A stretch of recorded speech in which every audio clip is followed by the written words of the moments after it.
Assalamualaikum warahmatullahi wabarakatuh. Alhamdulillah anak-anak. Kali ini kita berjumpa kembali di semester 2 ini bersama Ibu Lia Widyaningrum SPD. Kali ini kita akan belajar mengenai magnet yang ada materinya di buku tema 5 kelas 6. Nah, pertama-tama kita pelajari dulu apakah pengertian dari magnet. Kata magnet berasal dari kata magnesia. Magnesia adalah nama suatu kota di kawasan Asia atau negara Yunani. Magnet adalah benda yang dapat menarik benda-benda lain yang terbuat dari logam tertentu. Apa saja ya benda yang dapat ditarik oleh magnet? Ya, benda yang dapat ditarik oleh magnet disebut benda magnetis. Biasanya terbuat dari besi, baja, dan campuran keduanya. Contohnya, peniti, sendok, dan klip kertas. Sedangkan benda yang tidak dapat ditarik oleh magnet disebut benda non-magnetis. Biasanya terbuat dari karet, kayu, dan plastik. Contohnya, kertas, pempus, dan penggaris plastik. Pastinya anak-anak sudah tahu ya dan bisa menyebutkan sendiri. Nah, sedangkan ada jenis logam yang tidak dapat ditarik oleh magnet, yaitu kuningan, aluminium, dan emas. Selanjutnya adalah sifat-sifat magnet. Yang pertama adalah memiliki gaya tarik. Makin dekat dengan magnet, gaya tarik magnet semakin kuat. Gaya magnet paling kuat terletak di kutub-kutubnya. Jadi ada kutub utara dan kutub selatan magnet. Medan magnet adalah daerah di sekitar magnet yang masih dipengaruhi oleh gaya magnet. Sedangkan garis gaya magnet adalah arah garis gaya magnet yang keluar dari kutub utara menuju kutub selatan magnet.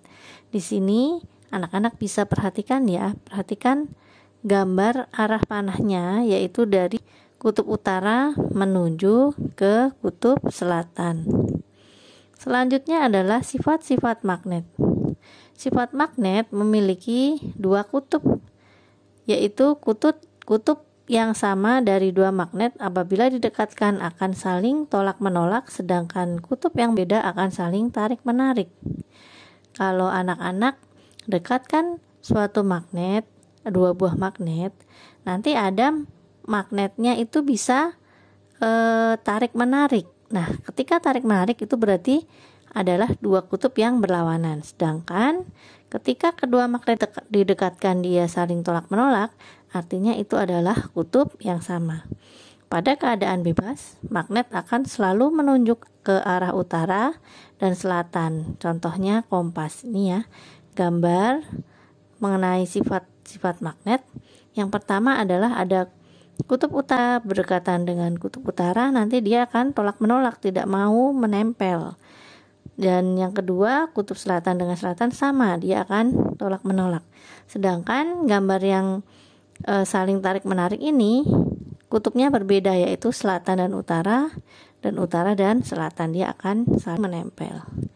Gambar yang kedua adalah gambar kompas, ini yang digunakan untuk penunjuk arah. Selanjutnya adalah sifat magnet yang ketiga. Gaya magnet dapat menembus benda magnetis maupun non-magnetis yang tipis.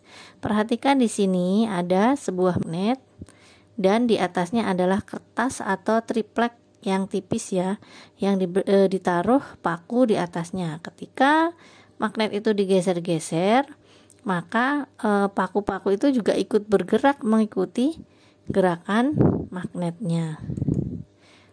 Jenis-jenis magnet ada dua macam, yaitu yang pertama magnet alam. Magnet alam adalah magnet yang ditemukan secara alami. Contohnya magnet yang digunakan orang Yunani dan Tiongkok untuk penunjuk arah pada zaman dahulu. Lalu yang kedua adalah jabal magnet di mana. Jabal magnet itu dia seperti gunung ya, ini di gambar. Nah, gunung ini memiliki medan magnet yang cukup kuat. Bahkan konon kabarnya mobil yang dimatikan mesinnya di sana bisa bergerak karena tertarik oleh medan magnet dari Jabal Magnet. Selanjutnya adalah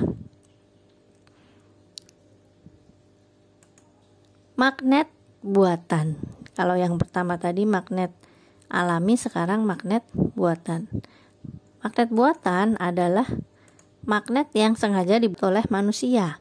Contohnya ada magnet batang, magnet jarum, silinder, dan magnet ladam atau tapal kuda. Anak-anak silahkan bisa amati gambar di bawah ini ya, jenis-jenis bentuk magnet. Lalu bagaimanakah cara membuat magnet? Nah, magnet buatan bisa dibuat dengan cara yang pertama, dengan cara gosokan. Bagaimana caranya? Yaitu menggosokkan magnet ke besi atau baja dengan satu arah. Jadi digosoknya harus satu arah. Nanti magnet atau besi atau magnet yang digosokkan ke besi atau baja itu, besi atau bajanya akan menjadi magnet yang baru. Biasanya dengan cara gosokan ini sifat magnetnya hanya sementara ya. Selanjutnya adalah dengan cara induksi, yaitu mendekatkan magnet pada batang besi atau baja. Ini ada magnet, lalu ada paku atau besi yang didekatkan. Nah, nanti serbuk besi atau paku yang kecil-kecil akan bisa menempel ke paku yang didekatkan dengan magnet tersebut. Selanjutnya adalah dengan menggunakan arus listrik. Caranya adalah menggunakan batu baterai dan paku yang dililiti dengan tembaga. Tembaganya itu, kawat tembaga bisa diperoleh dari mengupas kabel ya, di dalamnya ada kawat tembaga. Nah, kawat tembaganya itu dililitkan pada paku, lalu dihubungkan dengan kutub positif dan negatif dari baterai. Nanti pakunya itu akan bisa menarik, kalau di sini gambarnya adalah klip ya, klip kertas. Jadi paku itu akan berubah menjadi magnet. Selanjutnya adalah manfaat magnet dalam kehidupan sehari-hari. Apa saja manfaatnya ya? Di sini Bu Lia menyebutkan 3. Sebenarnya ada banyak ya manfaatnya. Anak-anak bisa baca di buku paket. Nah, di sini adalah motor listrik atau dinamo sepeda yang memanfaatkan putaran ban sepeda sehingga menghasilkan listrik ya lewat dinamo. Ini dinamonya itu yang menempel pada ban sepeda. Selanjutnya adalah pintu kulkas. Pastinya anak-anak sering membuka dan menutup kulkas ya. Ketika ditutup berbunyi klek. Nah, itu yang membuat pintu kulkas tertutup rapat itu adalah magnet. Selanjutnya yang ketiga adalah katrol listrik. Nah, alat ini yang biasanya dipakai untuk mengangkut besi-besi tua ya, itu menggunakan arus listrik. Ketika arus listriknya dihubungkan, maka piringan katrolnya ini akan dapat menarik besi. Dia mengandung medan magnet. Ketika arus listrik diputuskan, maka nanti besinya itu akan jatuh. Nah, itu biasanya digunakan untuk memindahkan barang. Nah, begitulah anak-anak untuk materi hari ini. Selamat belajar. Jangan lupa tetap semangat dan kerjakan tugas-tugas yang diberikan oleh Bapak dan Bu Guru. Wassalamualaikum warahmatullahi wabarakatuh.